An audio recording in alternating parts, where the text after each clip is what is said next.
semua ini baru pulang juga ekstravaganza yang nanti akan datang. Artinya begini teman-teman, ekstravaganza itu adalah training yang penting ya. Kenapa? Setiap perusahaan Herbalife adalah perusahaan yang selalu berkembang dari waktu ke waktu. Dan setiap tahun itu akan ada sebuah informasi baru yang disampaikan kepada kita. Dan untuk level Asia Pasifik, itu informasi pertama disampaikannya di ekstravaganza. Dan itu berlangsung setiap bulan 5 dan insya Allah bulan 5 nanti tahun 2025 kita bersama-sama akan ke Hong Kong. Yeay, kita akan sama-sama ke Hong Kong Bapak Ibu mengikuti ekstravaganza di Hong Kong tahun depan. Ya. Nah, malam ini topik saya sesuai dengan topik yang diamanahkan oleh panitia atau para kepala sekolah di training ini itu tentang bagaimana mengkonsumsi nutrisi Herbalife ini jangka panjang ya. Nah, kenapa sih saya harus mengkonsumsi Herbalife? Boleh nggak saya berhenti? Nah, itu pertanyaan yang paling banyak saya ditanyakan teman-teman. Dokter, saya sudah konsumsi produk ini 21 hari. Setelah itu apakah saya boleh berhenti? Itu pertanyaan pertama. Yang kedua yang ditanyakan, apakah kalau saya berhenti konsumsi produk nutrisi Herbalife, apakah saya ini tidak menyebabkan ketergantungan? Ya, apakah saya tidak ketergantungan dengan produk Herbalife ini? Artinya kalau nggak minum Herbalife 1 hari mungkin dia sakau gitu, gitu ya. Mungkin dia teler begitu kalau nggak minum nutrisi Herbalife ya. Jadi apakah ada gejala ketergantungan? Nah, dua pertanyaan ini adalah dua pertanyaan yang paling sering ditanyakan sehubungan dengan orang-orang yang mengikuti program WLC, kelas-kelas Weight Loss Challenge atau kelas-kelas tantangan turun berat badan. Nah, pertanyaan inilah yang sangat sering ditanyakan ya. Dan mempersingkat waktu, saya langsung aja share screen ya teman-teman ya. Materi ini tidak banyak ya, saya lihat cuma ada 10 slide teman-teman, tetapi banyak hal yang tidak sempat saya cantumkan di slide ini, ya sehingga teman-teman kalau bisa lebih banyak mencatat ataukah membuat notes di ponselnya tentang hal-hal yang penting ya, tentang hal-hal yang penting yang saya sampaikan ya. Oke, mana dia ini?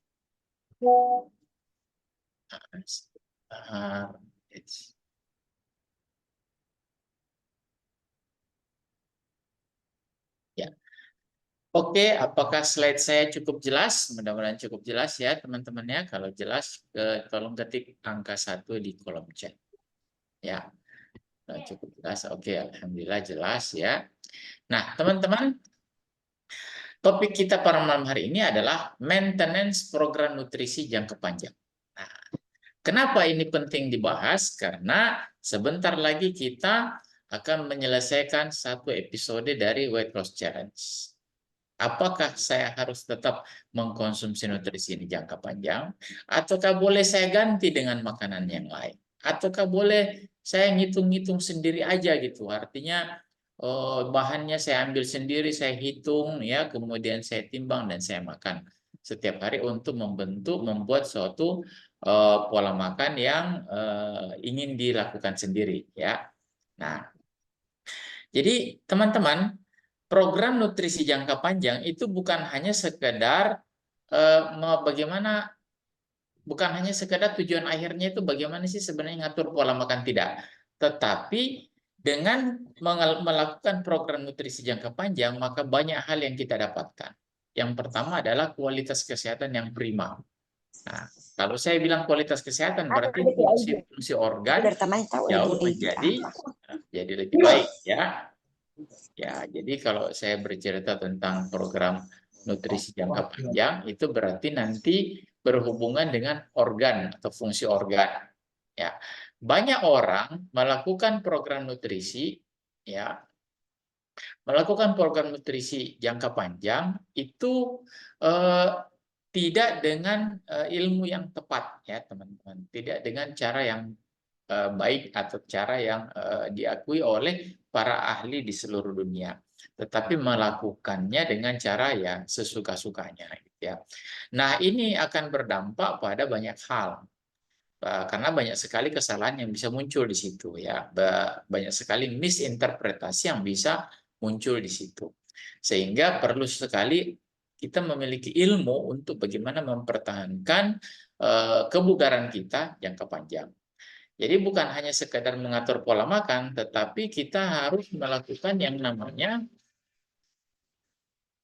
kita juga harus melakukan yang namanya aktivitas fisik, yang dimana gabungan keduanya, aktivitas fisik yang sehat digabung dengan pola makan namanya healthy active lifestyle gitu ya. Jadi healthy active lifestyle inilah yang menjadi sebuah apa kita ya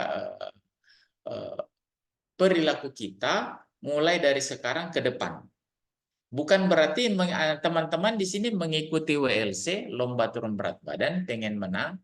Setelah itu, pola makan setelah itu berantakan, tidak pernah lagi olahraga, tidak mengkonsumsi air minum yang cukup, air putih yang cukup, kurang istirahat, gitu ya. Lebih banyak mengkonsumsi lagi gula pasir, nasi, dan lain-lain. Tidak seperti itu.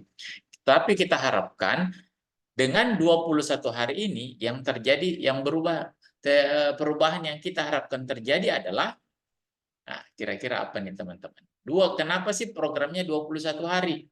Ya, kenapa nggak 10 hari gitu ya? Kok toh 10 hari saya bisa menang juga tuh turun berat badan. Ternyata teman-teman saya belajar dari beberapa orang ahli bahwa 21 hari, tujuan utama kita melakukan program 21 hari di WLC ini bukan sekedar untuk dapat pemenang turun berat badan. Tidak. Bukan hanya sekedar kita apa namanya mengajari orang apa, mengkonsumsi nutrisi yang tepat. Bukan hanya sekedar mengajari, bukan hanya sekedar mendapatkan turun berat badan, bukan hanya sekedar edukasi biasa, tetapi 21 hari diharapkan terjadi perubahan perilaku. Kenapa? Karena healthy active lifestyle adalah perilaku. Jadi perubahan perilaku yang kita harapkan adalah dengan healthy active lifestyle. Sehingga orang yang berubah perilakunya dalam 21 hari ini adalah orang-orang yang siap mendapatkan program nutrisi jangka panjang, program kebugaran jangka panjang. Ya, sebentar jangka panjangnya seperti apa saya akan jelaskan di slide. Ya. Oke, nah teman-teman yang baru pertama kali ketemu dengan saya, perkenalkan nama saya Dr. Muslim. Saat ini saya berdomisili di Kota Tangerang ya. Di Kota Tangerang saya bekerja sebagai seorang dokter ahli anestesi di rumah sakit swasta di Kota Tangerang.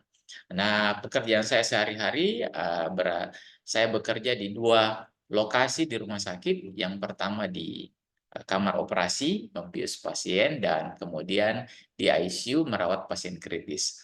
Nah, apa sih menariknya ya pengaturan nutrisi bagi seorang dokter ahli anestesi? Menariknya begini teman-teman.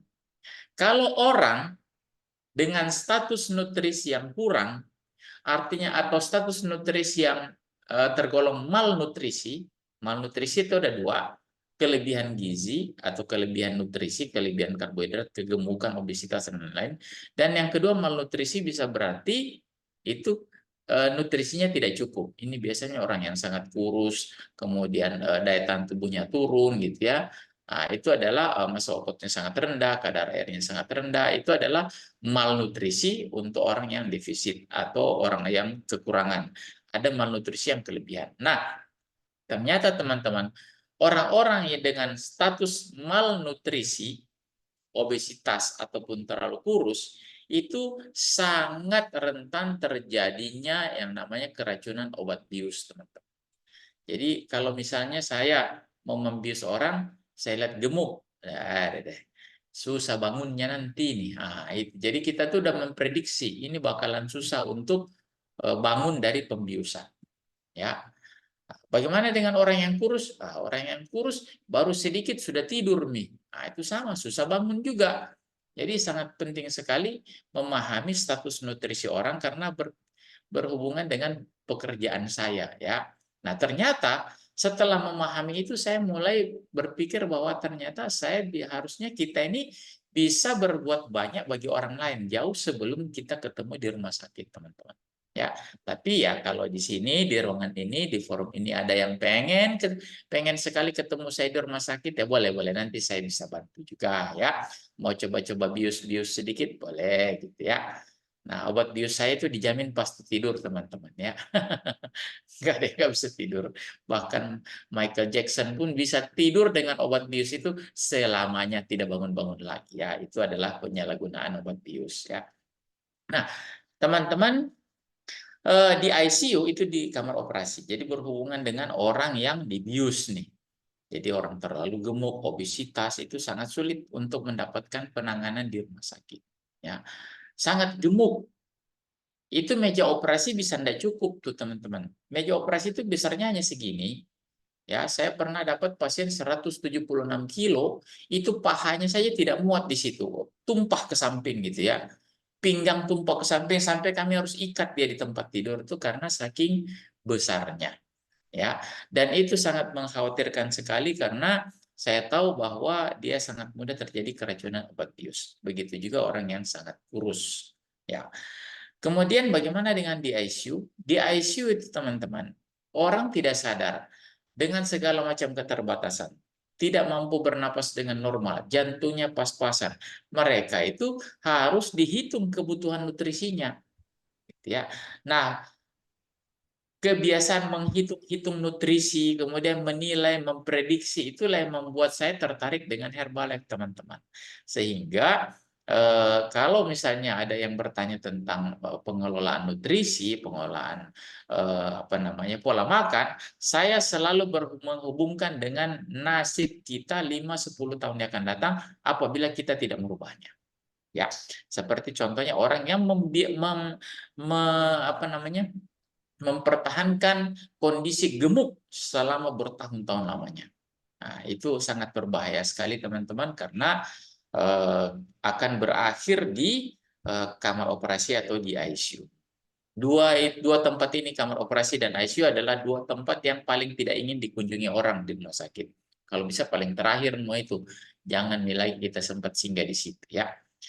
Nah, oke, itulah yang membuat saya tertarik teman-teman sehingga saya menetapkan diri untuk terus berkecimpung di bidang kedokteran pencegahan yaitu dengan mengatur pola makan sehat ya, aktif dalam memberikan edukasi tentang healthy active lifestyle dan WLC adalah salah satu wadahnya ya.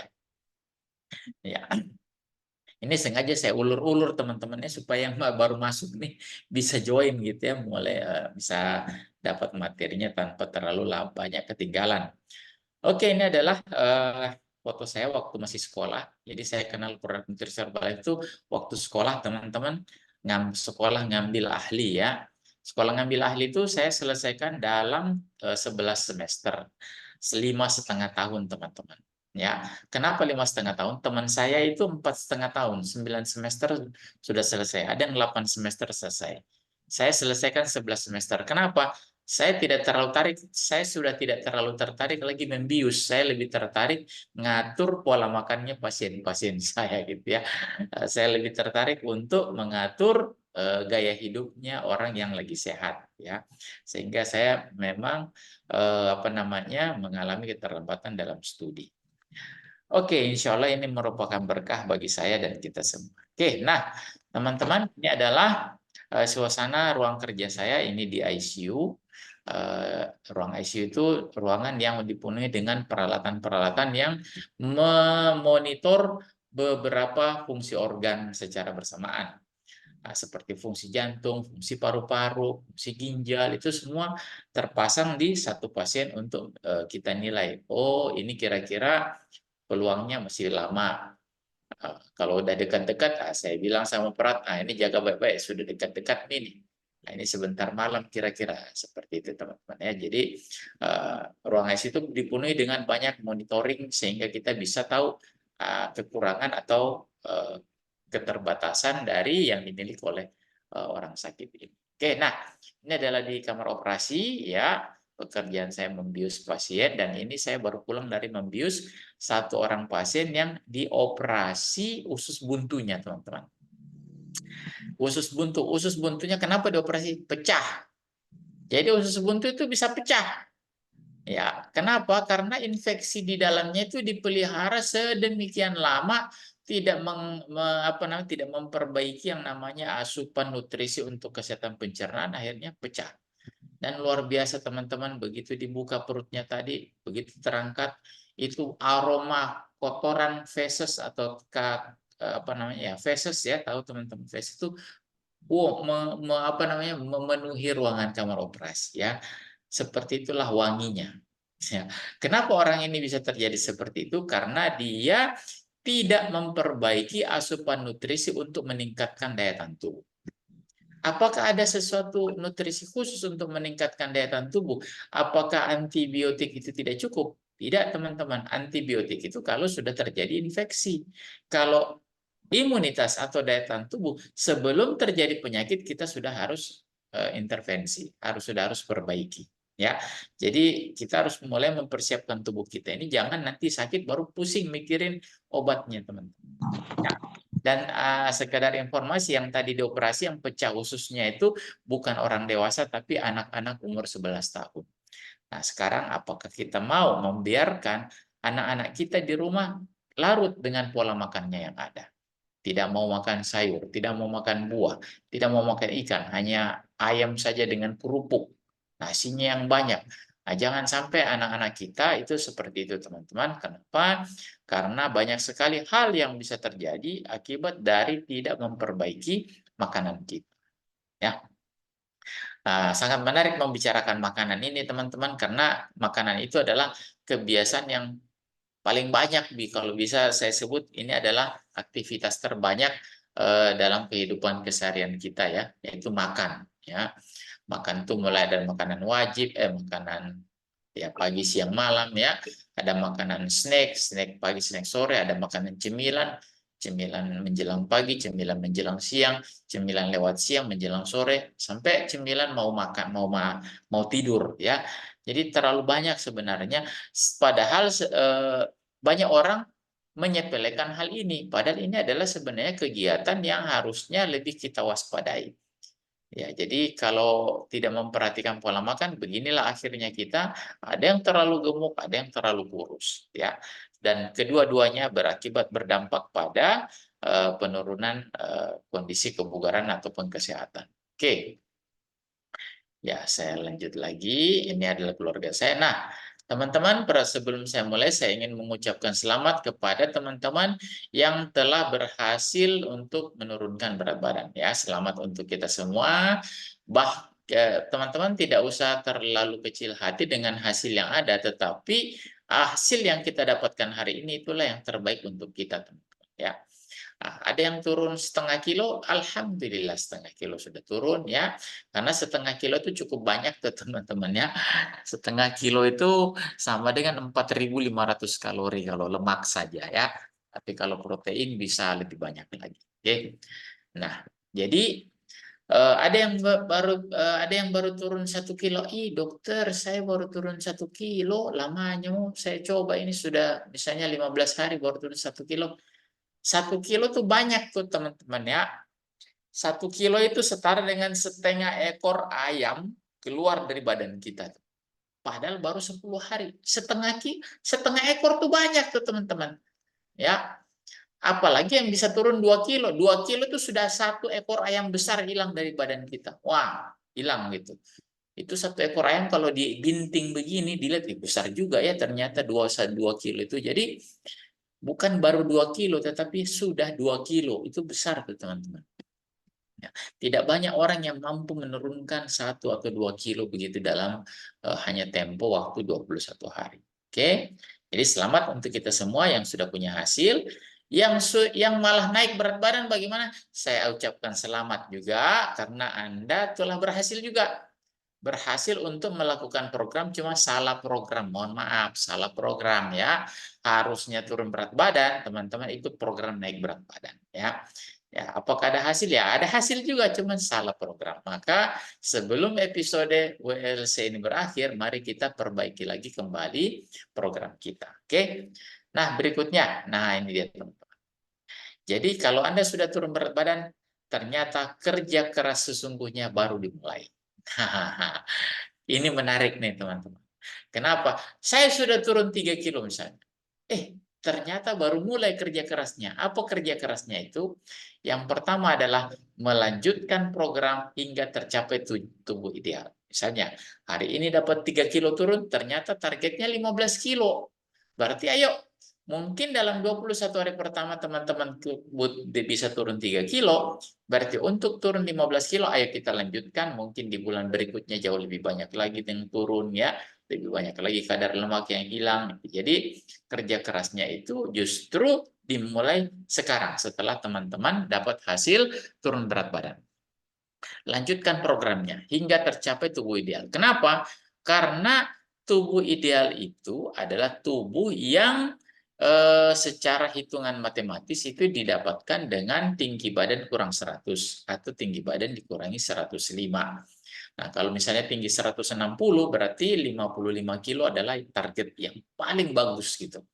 Jadi kalau misalnya 70 kilo sekarang ya mau ke 55 berarti PR-nya adalah menurunkan 15 kilo gitu ya, teman-teman. Jadi kerja kerasnya baru dimulai sekarang karena kita sudah berhasil. Kenapa dia kerja keras? Karena kalau kita kembali ke pola lama, dia akan naik. Sudah susah-susah nih kita kasih turun 3 kilo, naik lagi gitu ya. Itu adalah sebuah apa namanya ya, kalau bisa seharusnya sebuah penyesalan tuh. Kenapa kita sudah berusaha keras untuk turun, malah ini malah naik lagi ya. Bentar ya teman-teman, saya angkat dulu telepon ini sudah 2 kali dia menelpon. Halo ya? Ya malam, kenapa?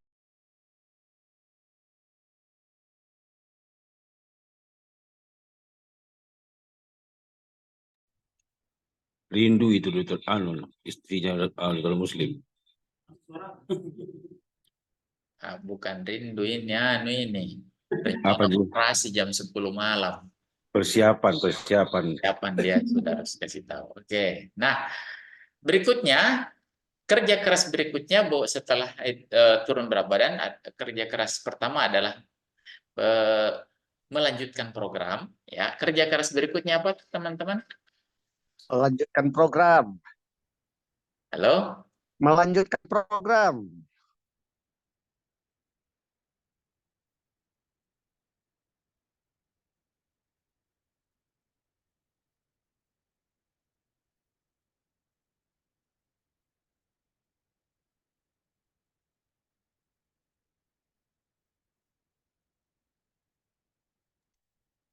Suaranya dokter Muslim di mute.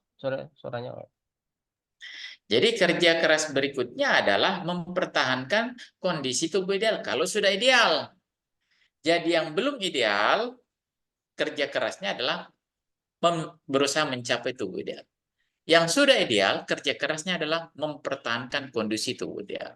Ya. Dan yang ketiga adalah yang misalnya dari awal memang bagus di berat badan, tapi umurnya sudah 40, 50, maka kerja kerasnya adalah mempersiapkan diri menghadapi pertambahan usia. Ya. Kenapa? Setiap pertambahan usia tantangannya akan makin bertambah ya. Jadi nambah usia tantangannya bertambah, tambah usia makin bertambah. Nah, disitulah peranan besar dari kelas-kelas seperti ini. Bagaimana sih sebenarnya kita bisa membantu orang bukan hanya sekedar turun berat badan, tetapi juga bisa mempertahankan berat badan melalui kelas-kelas kita dan juga bisa mempersiapkan orang untuk mempersiapkan para peserta kita untuk bisa menghadapi pertambahan usia. Nah, sebagai contoh, dulu 30 tahun masih bisa lari keliling Karebosi 3 kali misalnya. Coba mikir 50 tahun lari keliling Karebosi bisa 3 kali? Bisa pakai ambulans 3 kali. Poso ke dokter. Oh, iya. Jadi seperti itu ya teman-teman. Jadi bagaimana caranya? Umur 30 kita bisa keliling Karebosi 3 kali, umur 50 juga tetap bisa 3 kali. Nah, itu yang paling penting. Itulah yang diajarkan oleh dokter-dokter ahli gizi di Herbalife. Bagaimana kita bisa tetap pada performa terbaik kita saat ini itu kita harus dapatkan di 10, 20, 30 tahun yang akan datang. Kenapa? Kita tidak mau berakhir usia kita sakit-sakitan di rumah sakit, teman-teman. Kita tidak mau berakhir usia kita dengan kondisi sakit-sakitan lumpuh di rumah karena stroke. Ya, kita tidak mau jantung kita pas-pasan mengalami penyempitan, ada pembengkakan jantung, ada infeksi di paru-paru sehingga jalan saja sebentar sudah pos atau sesak napas. Jadi itu kita tidak mau, teman-teman. Kenapa? Saya dengan mempelajari pola nutrisi yang bagus ini melalui kelas-kelas ini, maka saya sendiri secara pribadi pengennya di usia 60-70 tahun saya tetap bisa bermanfaat bagi orang lain. Saya harus punya kondisi tubuh yang sangat prima. Saya harus bisa banyak membantu orang banyak. Dan saya tetap ingin beribadah itu sebagai seorang muslim. Saya ingin tetap di usia 70 saya bisa sujud menghadap kepadanya di lantai, Bapak Ibu. Sujud di lantai bagi seorang muslim itu sangat luar biasa tuh, teman-teman, ya. Itu adalah sebuah sikap sempurna dari sebuah pelaksanaan ibadah. Ya, itu adalah sujud di lantai dengan sikap sempurna. Saya pengen usia saya 70 seperti itu. Saya pengen usia 70 saya masih bisa tawaf, misalnya saya bisa diberikan rezeki, kesempatan, waktu untuk bisa umroh, ya. Itulah yang kita harapkan di usia tua, teman-teman. Ya. Pensiun boleh, tapi manfaat tetap, nilai harus tetap tinggi. Oke, berikutnya. Nah, ini teman-teman.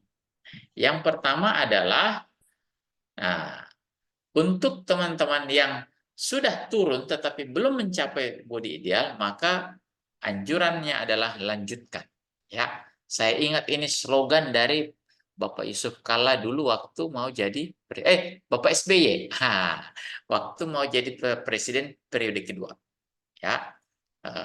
Waktu itu rivalnya adalah Bapak Yusuf Kalla, ya. Bapak Yusuf Kalla kan lebih cepat lebih baik, ya. Kalau SBY lanjutkan. Ini dia lanjutkan.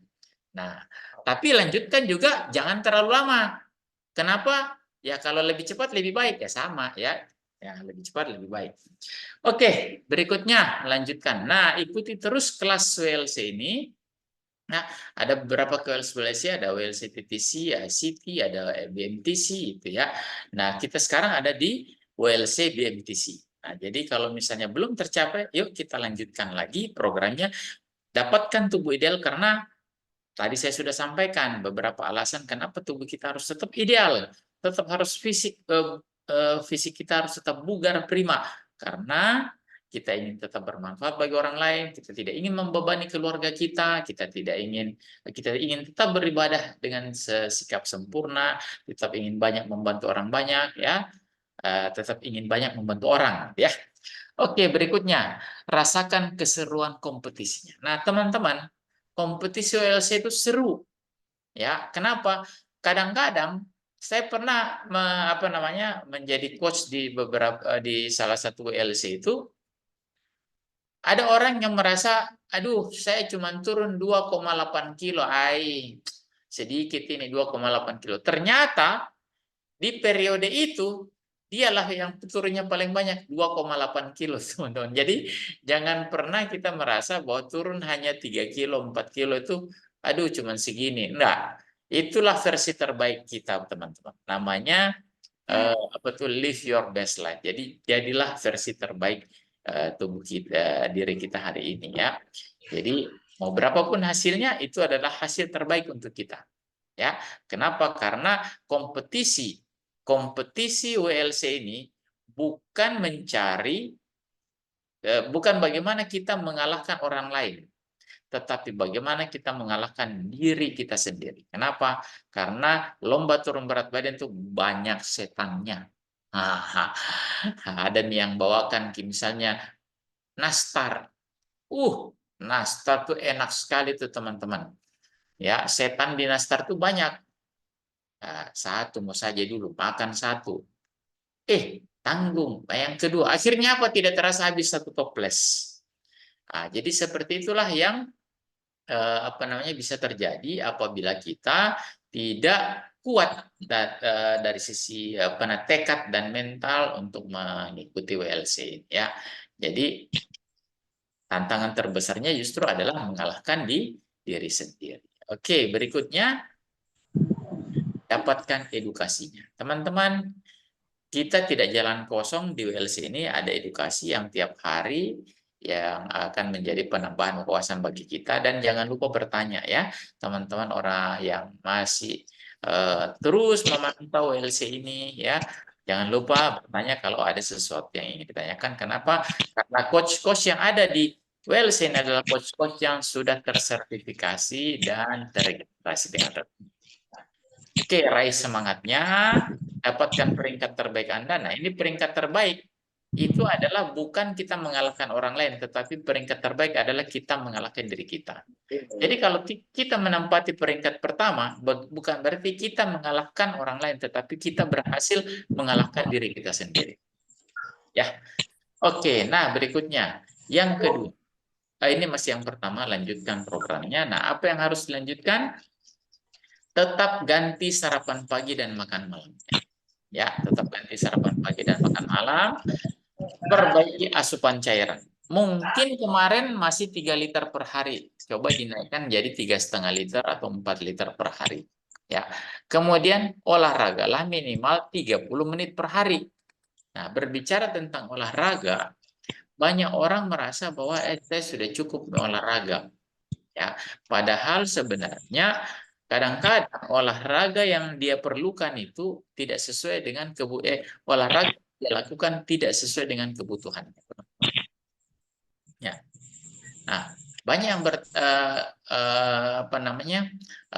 beranggapan bahwa untuk turun berat badan pilihan olahraga yang terbaik adalah jogging, gitu ya. Apakah turun berat badan? Iya, memang turun, tetapi kebanyakan orang jogging itu yang turun adalah fraksi otot dan airnya. Lemaknya turun juga, tetapi tidak sebanyak penurunan otot dan airnya, gitu ya. Nah, jadi kalau begitu bagaimana? Yang paling bagus adalah kombinasi antara olahraga kardio seperti jogging, zumba, senam dan lain-lain dikombinasi dengan olahraga beban. Olahraga beban ada 3 macam yang sangat ringan dan bisa untuk menjadi referensi teman-teman semua, yaitu olahraga beban yang ringan, yang mudah dilakukan. Yang pertama itu adalah squat. Squat itu adalah olahraga beban ya teman-teman. Kemudian yang kedua adalah lunge ya. Lunge itu mungkin teman-teman bisa browsing ya teknik gerakannya. Dan yang ketiga adalah plank. Itu adalah olahraga beban yang sangat mudah gerakannya, tetapi banyak orang tidak kuat melakukannya. Mungkin kalau 1 kali 10 bisa, tapi coba lakukan 3 kali 20 teman-teman. Ya.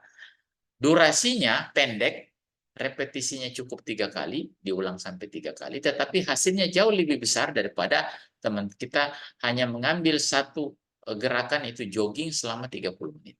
Ya, jadi untuk teman-teman yang pengen turun berat badan, saya sarankan gabung antara olahraga kardio dan olahraga beban.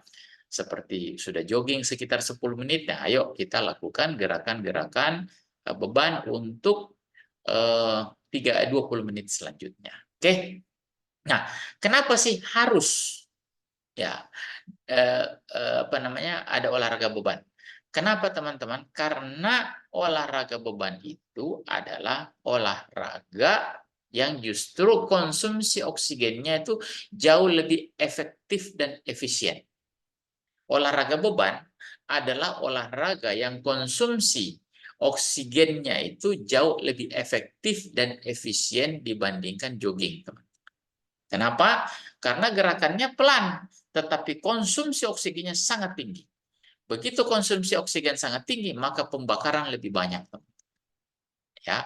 Bagaimana dengan kardio? Kalau kardio teman-teman itu tidak seimbang antara konsumsi oksigen dengan pembakaran lemak. Jadi kadang-kadang konsumsi oksigen kita tinggi, tapi tidak sebanding dengan kebutuhan otot yang dipakai berlari.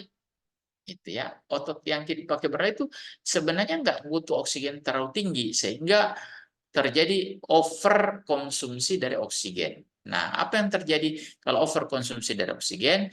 Level oksigen dalam darah naik dengan cepat, dan di saat itulah terjadi penyempitan pembuluh darah. Makanya ada orang pusing atau pingsan habis lari, ataukah pusing atau pingsan sementara main tenis, ataukah main bola di lapangan, padahal dia tidak biasa olahraga seperti itu. Kemudian dia paksakan, terjadi penyempitan pembuluh darah.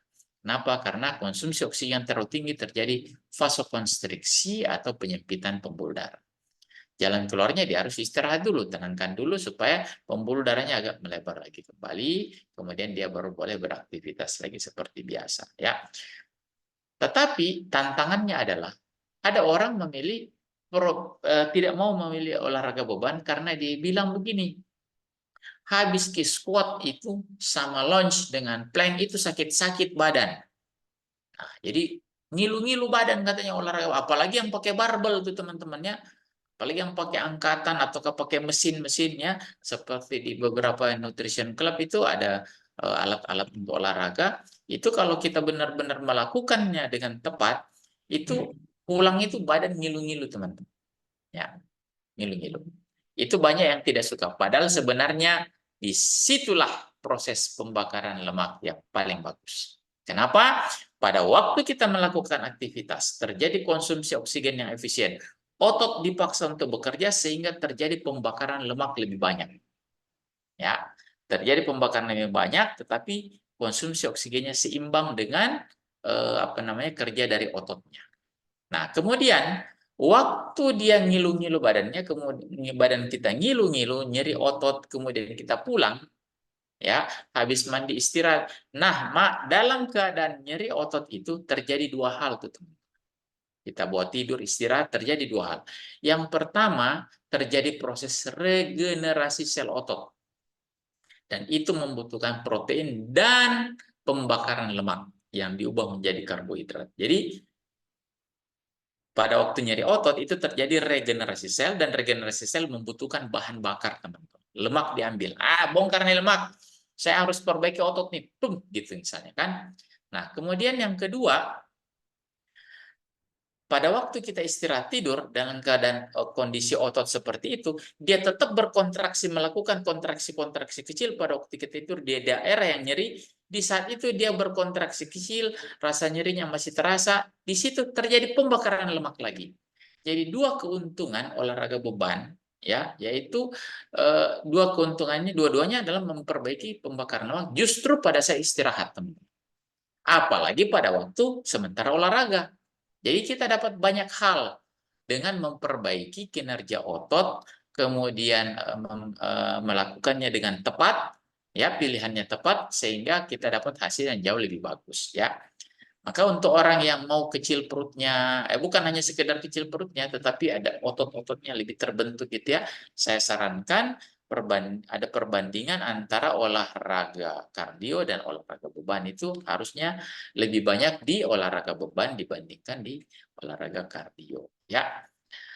Oke, nanti kita bisa diskusi. Nah, ini adalah produknya, ya, ada shake, kemudian PPP dan Rich Fiber. Ini adalah paket yang sangat berguna untuk mengganti sarapan pagi dan malam, kemudian memperbaiki asupan cairan dan olahraga minimal 30 menit. Nah, ini teman-teman. Pada waktu habis olahraga, itu langsung minum shake lagi kembali supaya regenerasi sel terjadi, dan itu regenerasi sel butuh bahan bakar dari lemak yang diubah menjadi karbohidrat. Sehingga lemak perut lama-lama pelan-pelan makin berkurang. Ya, padahal mudah, hanya memperbaiki pola olahraga dan kemudian menambahkan shakes pada malam hari, ya. Oke, berikutnya ini adalah teh dan alu yang tujuannya untuk memperbaiki hidrasi ini, perbaiki asupan cairan, teman-teman. Ternyata ini poinnya, bukan hanya sekedar air putih biasa. Air putih biasa bisa, tetapi dia hanya numpang lewat, waktu kita minum langsung jadi buang air kecil. Tetapi dengan ditambahkan teh dan alu, itu waktu kita minum, itu langsung masuk ke dalam sel-sel kita, teman-teman. Menetap di dalam sel-sel kita sampai jumlahnya cukup, baru kelebihannya dia buang melalui buang air kecil. Jadi seperti itulah yang terjadi di dalam tubuh kita dengan konsumsi alu dan teh. Ya. Oke, bagaimana dengan orang yang ingin mempertahankan? Artinya, dia sudah dapat nih hasil tubuh berat badan yang ideal. Apa yang harus dilakukan? Tetap ikuti terus kelasnya, teman-teman. Ya, bukan hanya sekedar ikut, tetapi ajak keluarga, teman, dan tetangga supaya suasananya lebih ramai dan kita merasa bahwa kita punya manfaat. Nih, saya sudah dapatkan hasilnya. Nah, saya mau keluarga saya, sahabat saya, teman saya juga ikut mendapatkan hasilnya.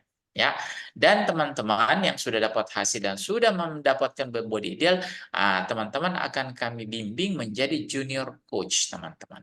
Ya, inilah jangka panjang dari kelas TPC ini, kelas WLC ini. Dan ilmu yang bermanfaat dan ada potensi tambahan penghasilan. Ini yang unik nih di sini. Jadi teman-teman dari gemuk, kemudian sudah dapat body ideal, mengajak teman-teman keluarga sehingga kita bisa sehat rame-rame, sehat bareng-bareng, dan ada potensi penghasilan tambahan di situ. Ya, jadi bukan hanya sekedar kita dapat hasil produk yang bagus, tapi ada potensi penghasilan tambahan yang akan kami ajarkan di situ. Kenapa teman-teman? Karena dua hal yang harus kita capai di dunia ini, teman-teman. Ya.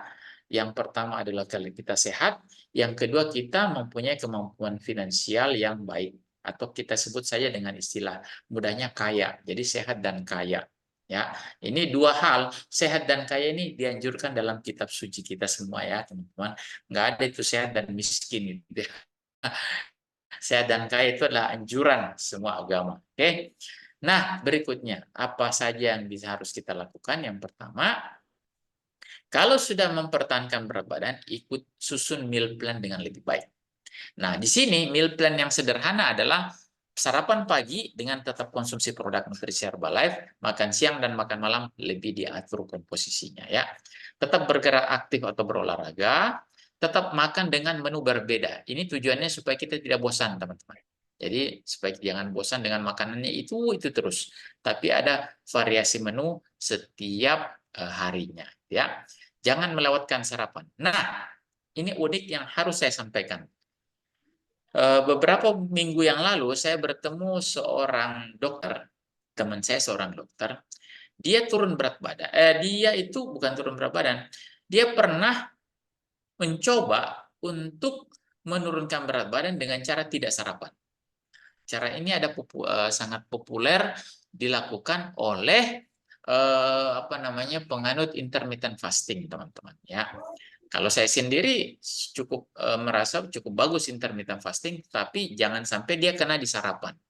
Artinya sarapan dia harus tetap konsumsi, harus tetap sarapan, bukan berarti intermittent fastingnya memotong waktu sarapan. Jadi, kalau misalnya teman-teman ya, jadi saya cerita kembali ini ya, dari teman saya yang seorang dokter itu, dia sudah berusaha turun berat badan. 2 bulan pertama dia turun tuh, tetapi setelah itu dia lakukan tidak sarapan, tidak mau turun lagi, teman-teman. Padahal dia tidak sarapan, makan siangnya dia kurangi, sudah tidak cemilan, dia sudah bagus minum air putih, makan malamnya juga dia batasi, tapi tidak mau turun-turun berat badan. Apa masalahnya, teman-teman? Masalahnya adalah dia tidak memperhatikan asupan nutrisi yang memperbaiki keseimbangan hormon, teman-teman. Anda mau turun berat badan, hormonnya harus bagus. Hormon apa? Insulin, kemudian hormon glukagon, antidiuretik hormon, hormon diuretik, hormon katekolamin, itu semua ada banyak sekali hormon yang bekerja bersama-sama secara seimbang untuk mendapatkan pembakaran lemak, teman-teman. Hormon kortisol, hormon semuanya. Nah, waktu kita tidak memperbaiki kondisi hormon ini, disitulah tidak akan turun tuh berat badan. Bahkan dengan tidak sarapan sekalipun. Gitu ya. Nah, kenapa bisa seperti itu? Jadi bagaimana cara mendapatkannya? Gampang. Hormon baru bisa bekerja kalau ada namanya kofaktor, teman-teman. Ada sesuatu yang menstimulus hormon itu supaya dia bisa bekerja dengan baik. Yaitu apa? Vitamin, mineral. Vitamin, mineral. Nah, vitamin mineral ini bukan berarti saya makan vitamin C-nya 500 mg supaya bagus. Enggak, bukan masalah jumlah besarnya, tetapi lengkap jumlahnya dan seimbang komposisinya. vitamin mineral. Inilah yang membuat Herbalife itu menetapkan ya multivitamin dan shake Herbalife itu adalah sebuah formula, teman. Formula yang komposisinya itu sudah diatur sedemikian rupa, bukan masalah banyak atau sedikitnya, tetapi seimbang antara vitamin ini dengan mineral ini, sehingga didapatkan keseimbangan hormon dalam tubuh kita jauh lebih bagus, dan terjadi peningkatan daya tahan tubuh. Nah, dua nih, peningkatan daya tahan tubuh dan keseimbangan hormon. Itulah peranan vitamin dan mineral. Kalau Anda tidak sarapan, ya mau dapat apa? Ya, ya, makanya tidak akan turun berat badan karena hormon-hormon yang berperan dalam memecahkan lemak tidak aktif. Mungkin pada awal-awal dia dapat, tapi setelah itu nggak dapat. Sehingga perlu sekali sarapan. Dan sarapan ideal nggak ada cerita teman-teman shake herbal. Tidak ada cerita yang lain. Boleh yang lain, boleh, tapi capek ngitungnya. Ngitungnya capek tuh, ambillah mangga sekian ya, mungkin apa namanya, ambil lagi tahu dengan tempe sedikit ini, baru kemudian kita timbang. Jauh lebih ribet dan lebih mahal dibandingkan saya membuatnya simple dengan minum Herbalife. Jauh lebih simpel teman-teman, sehingga untuk teman-teman yang sudah kondisi tubuhnya ideal, saya hanya sarankan sarapanlah dengan shake Herbalife setiap pagi. Itu ya, shake mix fiber PPP, kemudian teh setiap pagi saja, supaya kita dapatkan kondisi hormonal kita jauh lebih bagus, teman-teman. Nah, saya tanya lagi nih orang tersebut yang sudah berusaha turun berat badan dengan tidak sarapan, ternyata tidak berhasil. Saya tanya lagi sesuatu yang berhubungan dengan hormon. Bagaimana kalau malam dengan mamanya? Aman-aman, Ji. Apa jawabannya? Itu mi juga. Makin susah rasanya. Ya, kenapa? Karena hormonnya tidak diperbaiki itu, teman-teman. Ya, benda itu bisa berdiri kalau hormonnya muncul, namanya hormon testosteron. Ya, kalau vitamin mineralnya nggak ada, hormonnya tidak keluar, itu bagaikan tiang bendera itu rumbang mejung gitu lah, gitu ya. Sudah tidak bisa tagak lagi, ya. Oke, seperti itu teman-teman. Nah, saya lanjutkan lagi. Jangan lupa istirahat yang cukup. Kenapa? Karena dengan pola makan yang tepat, olahraga yang bagus, maka Anda tidur pun terjadi pembakaran lemak. Luar biasa nih. Saya makin mempelajari produk ini, makin kagum tuh teman-teman Alex dengan ilmu yang dimiliki oleh dokter-dokter Herbalife yang ada di Los Angeles sana. Mereka sudah memikirkan jauh sekali, ya. Kelasnya pun mereka kelas dunia. Bahkan dia sudah pikir tuh dengan nutrisi ini, bahkan tidur pun terjadi pembakaran. Apalagi yang namanya ada nutrisi untuk olahragawan. Nanti Herbalife 24 akan launching, teman-teman. Dan di saat itulah akan terjadi apa namanya, teman-teman yang pengen sekali dapat hasil yang lebih bagus, bodinya itu jauh lebih cepat, dibantu dengan Herbalife 24. Ya. Jangan lupa penuhi kebutuhan cairan. Kenapa? Banyak orang bilang begini, saya tidak mau minum air putih banyak, takut terkencing-kencing. Nah, teman-teman, waktu kita minum air putih, ditambah dengan alu, ditambah dengan teh, misalnya, ditambah dengan teh, maka di saat itu hidrasi sel tubuh kita itu akan tercukupi dengan baik. Sel kita akan penuh dengan cairan. Sehingga ya hasil pembakaran lemak yang berubah menjadi air itulah yang keluar tuh dari buang air kecil kita. Jadi jangan berpikir bahwa yang saya minum itu dengan teh halus sebentar kencing yang itu juga yang kita minum yang keluar. Tidak seperti itu, teman-teman. Ya, hasil pembakaran lemak itu menjadi karbohidrat itu menghasilkan dua zat. Namanya CO2 dan H2O. Ya, CO2 itu adalah gas karbon dioksida yang dikeluarkan lewat pernapasan. H2O itu adalah air yang harus dikeluarkan melalui buang air kecil. Nah itu, jadi kalau kita buang air kecil itu adalah hasil perubahan lemak menjadi karbohidrat, dan karbohidrat dibakar oleh oksigen yang kita hirup menjadi CO2 dan H2O. Keluarlah itu kencing kita, bukan yang langsung diminum langsung. Kecuali yang teman-teman minum hanya air putih saja, bisa jadi itu seperti itu. Oke, berikutnya. Tidak perlu menghindari makanan kesukaan. Kenapa? Karena ternyata penelitian para ahli, makanan kesukaan itu, apalagi berat badan sudah ideal, itu sebaiknya tetap dikonsumsi hanya dalam takaran dan jumlah yang terbatas. Takaran jumlah dan waktu yang terbatas ya, jangan tiap hari. Apalagi tuh yang baru pulang dari Bangkok, durian Bangkok memang enak teman-teman ya. Aduh, harus berangkat ke Bangkok lagi kita nanti itu ya. Kenapa? Karena memang durian Bangkok tuh enak, luar biasa ya. Tidak konsisten. Tapi jangan konsisten makan durian Bangkok tiap hari selama di sana. Yang penting pernah rasa lah ya. Oke, berikutnya jangan lupa kelola stres teman-teman ya. Dengan bergabung di komunitas-komunitas sehat, maka stres kita juga lebih baik. Nah, yang ketiga adalah persiapkan usia dengan untuk menua dengan sehat. Ganti sarapan pagi, ini tetap berlaku untuk usia berapapun teman-teman. Ganti sarapan pagi, perbaiki asupan cairan, dan olahraga 70 sampai 150 menit per minggu. Nah, ini dia patokannya ya. 70 sampai 150 menit per minggu. Nah, ini dari Amerika kalau nggak salah ini standarnya ya. Jadi kalau kita bagi setiap hari, sebenarnya tidak banyak. Ambil aja yang 150 ini. Ya, kalau kita lakukan 5 kali per minggu, berarti 30 menit per hari dengan 2 waktu istirahat ya, nggak apa-apa. Ataukah 20 menit per hari, tetapi tiap hari. Ya, jadi seperti ini teman-teman, advice saya khusus untuk yang ingin menua dengan sehat. Dan teman-teman, menua itu adalah takdir kita teman-teman. Tetapi kita ini ya punya tubuh ini adalah amanah untuk kita pelihara ya. Jadi Allah tidak memberikan tubuh ini untuk disia-siakan atau diterlantarkan, tetapi harus kita pelihara, dan peliharalah dengan cara-cara yang baik ya. Dan untuk nutrisi yang terbaik untuk menua dengan sehat itu kita punya sesi khusus teman-teman ya. Ada beberapa nutrisi di situ, ada seperti kolagen, night wars, dan immunoturmeric ya. Itu sangat baik untuk orang-orang yang di atas 40 tahun ke atas itu sudah mulai melengkapi nutrisinya dengan nutrisi-nutrisi seperti itu. Kenapa?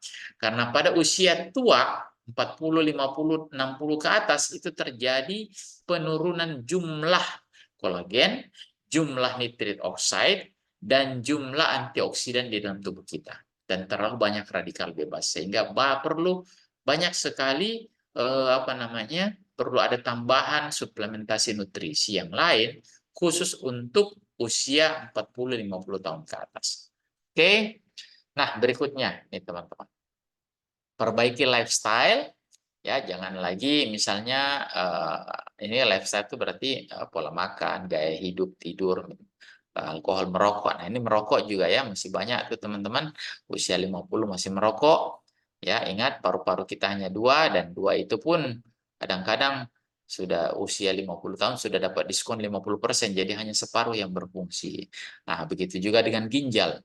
Ginjal juga usia tua itu juga ada diskon fungsi ginjal itu setiap tahun tuh bertambah teman-teman. Ya, bukan diskon yang positif, diskonnya ini negatif. Ya. Jadi ada rumus untuk yang dipakai oleh seluruh dokter di seluruh dunia. Di mana rumus ini kalau saya isi dengan usia, maka usia ginjal manusia itu akan tidak ada fungsinya sama sekali pada usia 140 tahun.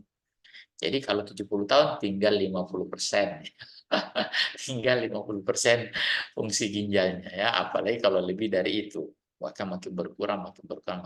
Nah, untuk mempertahankan itu jangan sampai kita sakit-sakitan dengan ginjal yang secara alami sudah didiskon pelan-pelan, harus perbaiki pola makan, nutrisi, dan lifestyle. Oke? Tingkatkan nutrisi berkualitas ya, seperti produk Herbalife. Tetap rutin berolahraga. Cuman olahraga pilihannya tentu beda dengan usia muda ya. Kemudian perbaiki kestabilan hormon. Nah, kembali hormon lagi.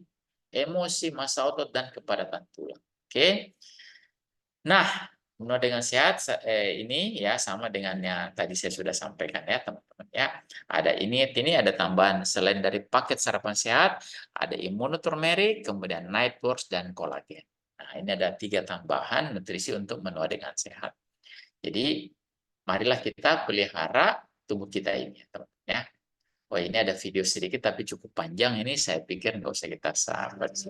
Ini adalah video tentang dari video resmi dari Herbalife yang menjawab tentang Everyone is talking about protein these days, why it's tentang important, protein, what it ya. does for the body, and how to get more in the Mitos-mitos diet. yang ada tentang You know, you're right, Michelle, but while everybody is talking about protein, they're not always saying things that are true. Yeah, there's some common myths around protein that need to be debunked. So let's get to it. Okay, here's the ya, oke ya. first myth. Ya, saya tidak menyelesaikan apa namanya video ini. Kenapa? Kalau yang mau tahu ya ikut lagi yang berikutnya ya. Nanti saya kasih materi khusus mitos-mitos yang salah tentang protein. Ada 6 mitos teman-teman ya. Nah, baik, mana dia? Nah, ini adalah pesan terakhir dari saya. Ingin menjadi lebih sehat tidak akan pernah berakhir. Tidak ada orang yang pernah berakhir mau jadi sehat. Bahkan orang yang sehat sekalipun tidak pernah berakhir ingin menjadi sehat. Ya, tiap hari kita ingin lebih baik. Maka jadilah versi terbaik dari diri Anda mulai hari ini juga. Oke teman-teman, itulah topik saya hari ini. Mudah-mudahan bisa bermanfaat dan saya kembalikan kepada MC kita Pak Rusdi. Silakan Pak Rusdi. Mungkin ada beberapa pertanyaan. Silakan Pak. Oke, terima kasih Dokter Muslim. Ya, teman-teman, luar biasa materi yang hari ini. Cukup banyak, lebih banyak penjelasan ya daripada slide-nya. Nah, teman-teman, mungkin ada pemahaman yang mungkin teman-teman masih ingin kurang jelas atau ingin ditanyakan, kita masih punya waktu sekitar 15 menit. Dokter bersedia untuk memberikan tanya jawab. Silakan teman-teman yang mau bertanya bisa langsung dibuka mic-nya dan bertanya langsung. Boleh Silakan. bertanya Pak Rusdi, Dokter Silakan, Muslim? Pak. Saya masih di Kuala Lumpur nih, Dokter Ya. Muslim. Wah, Masya ada peserta Allah. dari Kuala Lumpur ya. Dokter, saya banyak teman tapi saya tadi kurang karena terputus-putus tadi ya. Banyak teman itu yang olahraganya tuh setiap hari, terutama jogging dan lari gitu ya. Ya. Tetapi makannya pun udah betul-betul dia atur sedemikian rupa, dokter. Ya. Tetapi malah tidak turun-turun juga. Kadang-kadang saya kasihan juga apa yang harus dilakukan lagi begitu, dokter. Ya, oke, terima kasih, dokter. Ya, silakan. Ya, saya langsung jawab aja Pak Rusdi ya. Silakan. Jadi tadi saya sudah sampaikan. Jadi ada beberapa hal kalau mau kita ingin turun berat badan ya. Yang pertama atur pola makan, yang kedua olahraga. Ya. Paduan ini itu melibatkan yang pertama adalah konsumsi oksigen yang pertama. Ya, konsumsi oksigennya itu ya tadi saya sudah sampaikan olahraga adalah salah satu upaya meningkatkan konsumsi oksigen untuk terjadi pembakaran lemak. Jadi oksigen yang kita hirup itulah yang membakar lemak tuh teman-teman ya, bukan api, obor atau korek api, bukan. Nggak ada, tapi oksigen. Dan oksigen di dunia ini itulah yang bisa menyebabkan api itu bisa menyala. Ya, kalau kita bakar lilin, kemudian lilinnya kita tutup dengan gelas, maka api di lilin itu akan mati karena kehabisan oksigen. Maka untuk tetap terjadi pembakaran, terutama lemak, itu harus tetap ada konsumsi oksigen. Nah, konsumsi oksigen dengan jogging itu adalah konsumsi oksigen yang cukup berlebihan, teman-teman. Ya, agak banyak yang kita konsumsi karena tarikan nafasnya jadi lebih panjang dan lebih sering. Nah, kemudian sementara yang dipakai untuk membakar lemak oleh otot itu tidak sebanyak yang dipakai pada waktu lari. Ya, sehingga overkonsumsi oksigen pada waktu jogging itu akan justru menyebabkan penyempitan pembuluh darah. Aliran darah menjadi tidak lancar pada beberapa saat gitu ya. Tetapi kalau dia tahu caranya, dia bisa istirahat sebentar sambil minum air putih yang banyak sehingga terbuka lagi pembuluh darah, maka di saat itulah terjadi perbaikan fungsi cairan lagi pada waktu dia langsung penuhi dengan air, karena air yang kita minum itu membuka lagi pembuluh darah. Kalau kita teman-teman jogging tanpa mengkonsumsi air, itu yang terjadi adalah kita berkeringat banyak, di saat itulah terjadi kekurangan cairan, kemudian konsumsi oksigen berlebihan, maka terjadi penyempitan pembuluh darah di beberapa menit atau beberapa puluh menit ya. Nah, kemudian Ya, jadi karena oksigen kebutuhan antara kebutuhan otot yang dia pakai berlari dan konsumsi oksigen berlebihan, maka tidak tercapai yang namanya efisiensi pembakaran lemak. Yang kedua, ya, itu masalahnya adalah hormon. Hormon yang keluar pada waktu terjadi pembongkaran lemak dan pembakaran karbohidrat untuk menjadi energi, itu terutama adalah hormon kortisol dan hormon-hormon katekolamin serta hormon-hormon glukagon namanya. Nah, ada 3 hormon tuh yang perannya besar dalam membantu membakar atau membongkar lemak yang ada. Dan ini di-drive atau digerakkan oleh keseimbangan protein, keseimbangan vitamin mineral. Jadi teman-teman jangan salah, vitamin mineral punya Herbalife itu luar biasa tuh. Formulanya tuh formula pembakaran lemak gitu ya, bukan sekedar multivitamin biasa yang dari IP misalnya ataukah dari apa gitu ya, yang harganya 5 ribuan. Enggak. Itu adalah formulasi yang didesain memang untuk membantu pembakaran lemak ya dan peningkatan daya tahan tubuh. Nah, untuk orang-orang yang sudah berolahraga, kemudian ternyata dia kok nggak turun-turun gitu ya, yakinlah itu masalahnya itu ada di situ tuh. Ya, masalahnya adalah dia tidak mendapatkan keseimbangan hormon yang tepat. Ya. Nah, apa yang terjadi pada waktu pada waktu dia olahraga, kemudian sudah atur makan, tetapi pembakaran tetap tidak terjadi. Tidak terjadi, mungkin pembakaran terjadi tetapi tidak maksimal ya, tidak sesuai dengan yang diharapkan. Yang terjadi adalah kemudian dia makan, walaupun diatur makanannya, maka makanannya itu akan masuk lagi kembali menggantikan kalori yang hilang, sehingga tidak didapatkan yang namanya penurunan berat badan yang signifikan, atau mungkin turun berat badannya tetapi bukan lemaknya yang turun ya, tetapi otot dan kadar airnya gitu. Jadi intinya itu udah ada di hormon tuh Ayadius ya. Jadi yang tidak di-drive oleh si keseimbangan vitamin dan mineral yang ada. Dan yang paling gampang itu memang shake teman-teman. Ya, anjuran untuk olahraga itu adalah shake sebelum olahraga dan shake ditambah PPP setelah olahraga. Itu yang paling bagus teman-teman. Disampaikan sendiri oleh Dr. Luigi Gretten dalam beberapa podcastnya. Ya. Jadi saya suka ikut tuh. Oh ini tuh ya. Jadi shake itu shake sebelum olahraga itu memang mendrive hormon tuh, ya, dan memperbaiki kalori yang ada di hati, yang dipakai yang ada di hati, karena hati kita itu hanya menyimpan 100 kalori teman-teman. Makanya shake itu satu porsinya itu 100 kalori. Nah, karena ingin mengisi kembali kekosongan hati yang kosong gitu ya.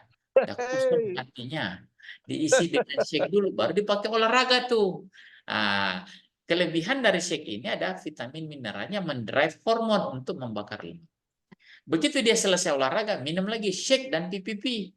Hormon apa yang diharapkan? Nah, hormon insulin di situ bekerja ya untuk menyimpan atau mendapatkan regenerasi sel gitu. Jadi tetap manusia ini baru bisa bagus hidupnya itu kalau hormonnya dan daya tahan tubuhnya bisa bagus. Dan itulah yang di-drive atau diaktifasi oleh formula vitamin mineral yang ada di shake. Dan itu tidak didapatkan di tempat lain. Oke, itu aja barangkali Aidis ya. Ya, terima kasih dokter. Oke, dokter. Ya, teman-teman, ada lagi mungkin yang ingin bertanya? Maaf mau tanya dok, Ya, apa nih silakan. tipsnya untuk orang-orang yang usia sudah kepala 6, aktif olahraga yang seumuran itu, dan apa ya tipsnya bisa menjaga agar berat badan itu selalu tetap stabil dengan olahraga seperti apa? Apakah harus memang konsumsi itu Herbalife itu? Terima Ya. kasih dok. Oke, baik Oke. ya. Dengan siapa Ibu Rizky ya. Rizky Adi. Nah, jadi begini teman-teman. Jadi Ibu Rizky, jadi untuk kepala 6 itu tentu ada keterbatasan gerak. Tetapi untuk orang yang sudah terbiasa olahraga itu tidak menjadi masalah. Artinya dari umur 30-40 dia sudah biasa senam, sudah biasa melakukan gerakan-gerakan olahraga, itu tidak menjadi halangan di usia 60. Tetapi untuk orang yang baru mulai di usia 60 untuk olahraga, nah di sini mulai tentu ada panduan khusus. Nah, pertama kita harus tahu dulu olahraga itu apa sih sebenarnya. Olahraga itu yang di organ-organ yang dilibatkan pada waktu olahraga yang tujuannya untuk mendapatkan berat badan ideal.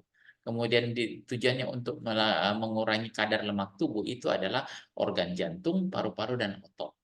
Jantung, paru-paru, dan otot. Itulah tujuan olahraga. Nah, jadi kalau kita berolahraga, kita harapkan jantung kita itu lebih bagus memompa darah ke seluruh tubuh, dan paru-paru kita itu lebih bagus dalam menghirup oksigen. Ya, paru-paru dengan olahraga kita latih tiap hari supaya alveoli dari paru-paru itu mengembang lebih besar sehingga konsumsi oksigen kita jadi lebih efisien. Jadi kalau dulu ya pada orang tua untuk mencapai 1 kali tarikan nafas pada orang muda itu dia butuh 3 kali. Jadi pada usia muda 1 kali tarik nafas dia butuh 3 kali, 2 atau 3 kali. Baru seimbang. Kenapa? Karena otot-otot pengembangan dadanya sudah kaku. Nah, dengan olahraga itu dilatih untuk mengembang menjadi lebih bagus. Ya. Kemudian oksigen ini dipakai oleh otot.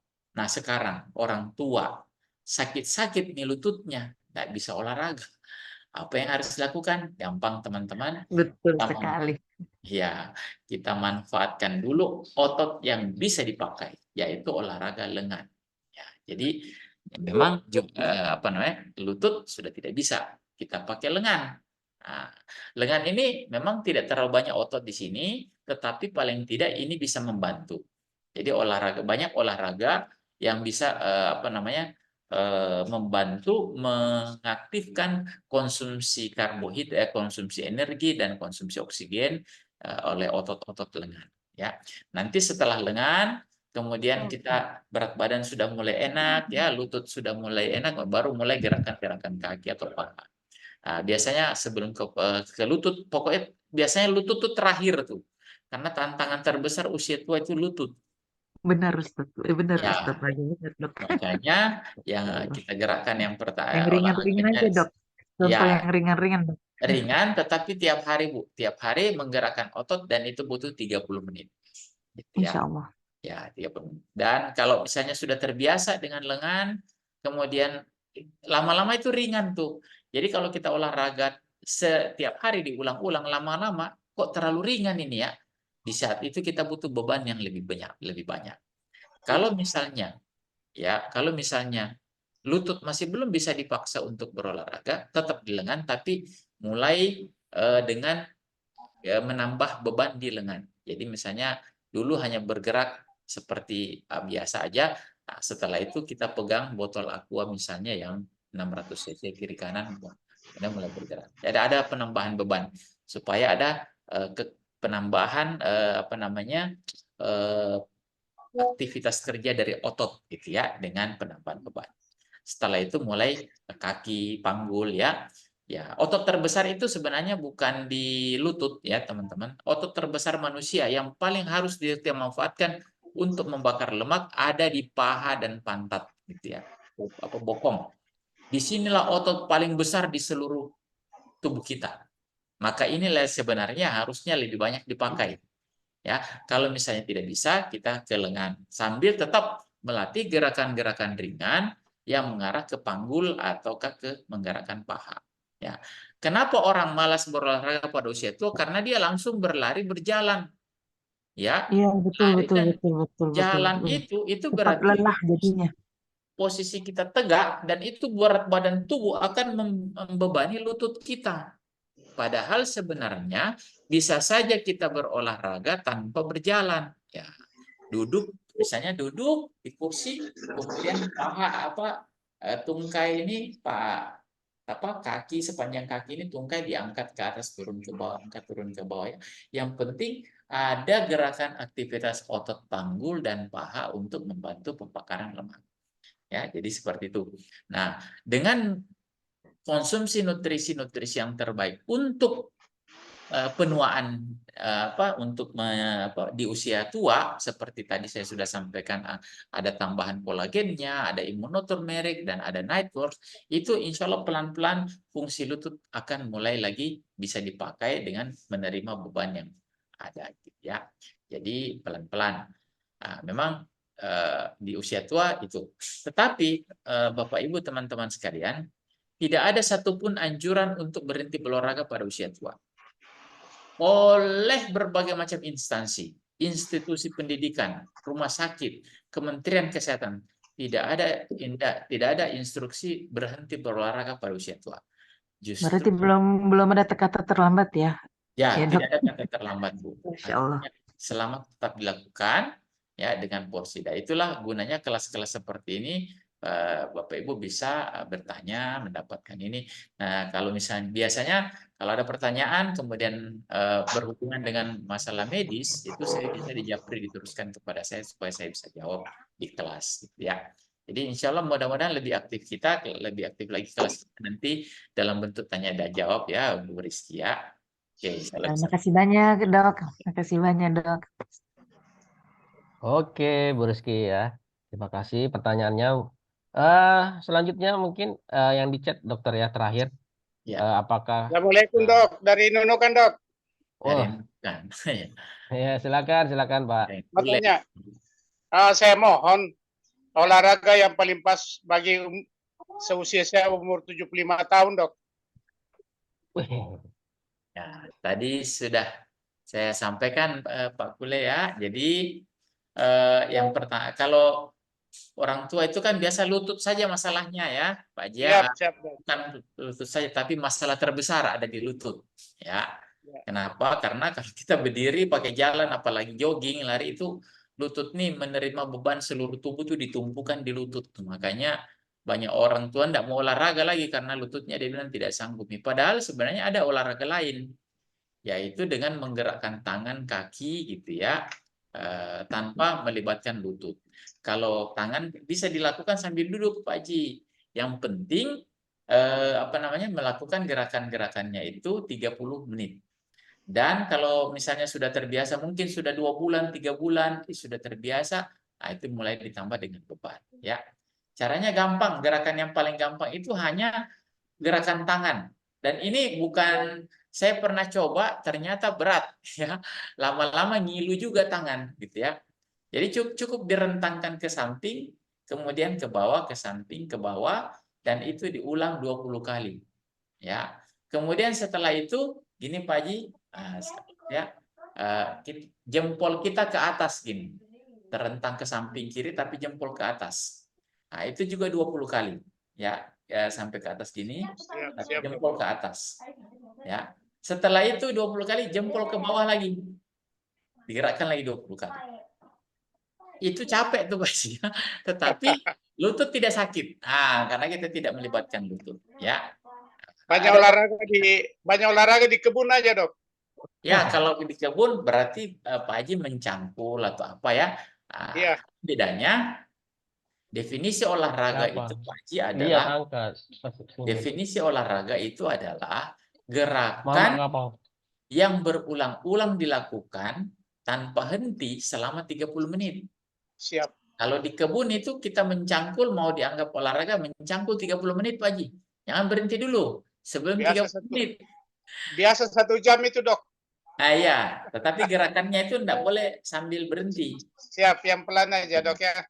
Itu boleh pelan tetapi tidak berhenti. Itu baru Siap. disebut olahraga.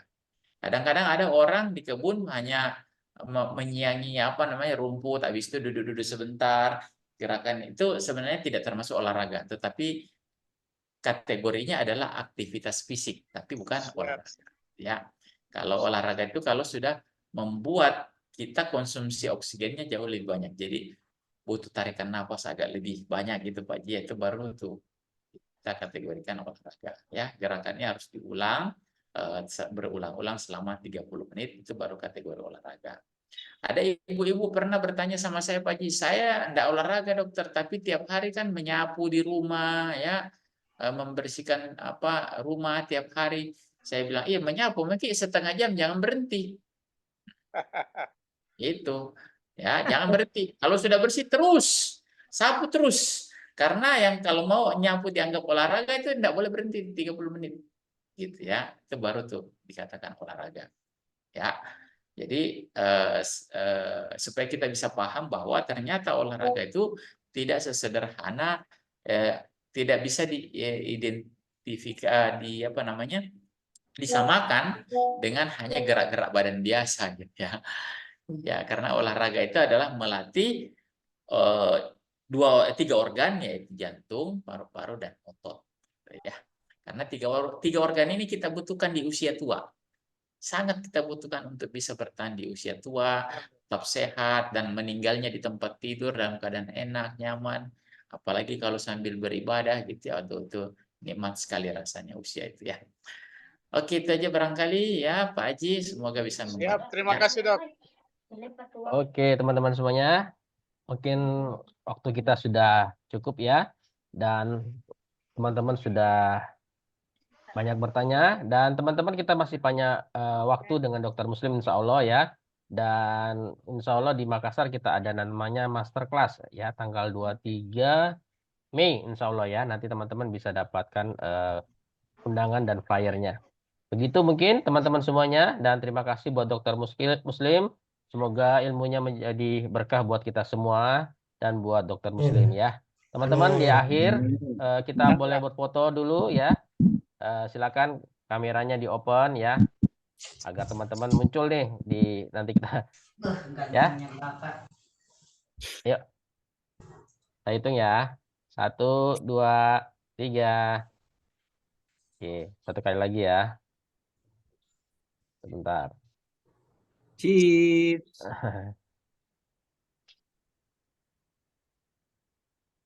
Ibu Ketut yang paling cantik. Iya. Ya, satu lagi. 1, 2, 3. Oke. Oke, teman-teman semua. Terima kasih semangatnya malam ini. Sampai jumpa di Zoom kita berikutnya bersama Dokter Muslim yang luar biasa. Assalamualaikum warahmatullahi wabarakatuh. Waalaikumsalam. Warahmatullahi wabarakatuh. Sehat semua ya. Amin, amin. Terima kasih Dokter Muslim. Terima kasih Pak Rusdi. Terima kasih Dok. Terima kasih Pak Amin. Pak Rusdi.